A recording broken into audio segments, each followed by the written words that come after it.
Philippe Reynard, c'est d'abord une question, je dirais, un peu plus générale aux spécialistes cinématographiques sur l'importance de cette nouvelle évolution ou cette révolution dans le cinéma à la 3D.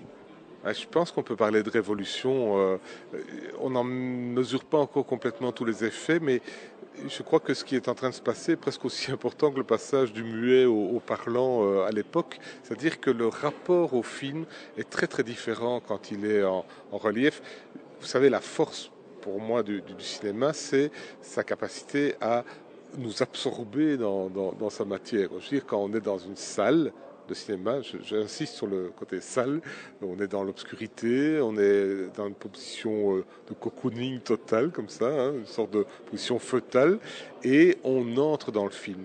Et là, le relief nous fait entrer de manière tout à fait saisissante. Enfin, je veux dire, c'est une expérience, c'est vraiment une expérience, pour autant que ce soit bien fait, évidemment. Et aujourd'hui, cette technologie qui n'est pas neuve, hein, qui date, enfin qui est aussi vieille que le cinéma, qui avait eu sa petite heure de gloire dans les années 50, est portée par le fait que les salles sont en train de basculer toutes les unes après les autres à la projection digitale.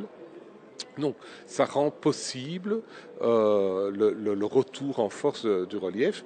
Alors, il y a des films qui sont un peu bricolés, avec des effets, vous savez, avec le doigt qui sort comme ça dans la salle. Ça fait rire un moment, mais pas plus. Mais si le film est bien pensé, comme par exemple le dernier dessin animé Dreamwall Up, là-haut, je veux dire, c'est avant tout un excellent scénario.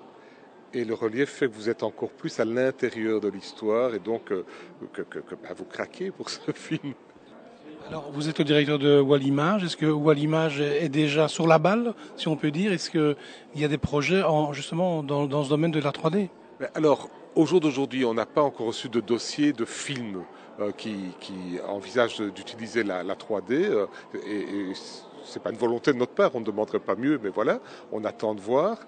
Par contre, Wallimage a aussi un département Wallimage entreprise, où on soutient les entreprises, et là, par contre, on sent que les entreprises services audiovisuels sont tout à fait sur la balle, qu'elles sont en train de travailler déjà la dimension 3D. Et donc là, on est très content parce qu'il y a cette sorte de Wallonie digitale qui vraiment est en train de se mettre en place dans le bassin de Liège, dans le bassin de Charleroi-Mons aussi. Et oui, on soutient évidemment à fond ces entreprises parce que c'est le futur. Ça ne sert à rien d'essayer de réinventer le passé. Maintenant, il faut regarder vers le futur. Alors, petite satisfaction, il y a quelques mois, on a organisé une sorte de grand week-end portes ouvertes, enfin ça s'appelait Cinéma Made in Wallonia. Beaucoup de gens ont participé, visité des entreprises, sont venus voir des films. Et puis on avait agrémenté ça d'un petit concours en disant on va primer, non pas un cinéaste confirmé, mais un étudiant. Donc on a fait un concours sur Internet, on a mis 10 films de fin d'études que les internautes ont pu voir et ils ont primé, donc c'est pas nous, c'est les internautes qui ont voté pour un film.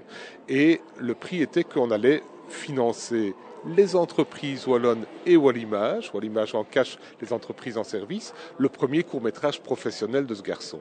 Le lauréat, je dis ce garçon, ça pouvait être une fille, il se fait que c'était un garçon, Marco Zagaglia, qui a gagné. Il vient de nous rentrer son projet, donc qu'on va financer maintenant, et c'est un projet en 3D.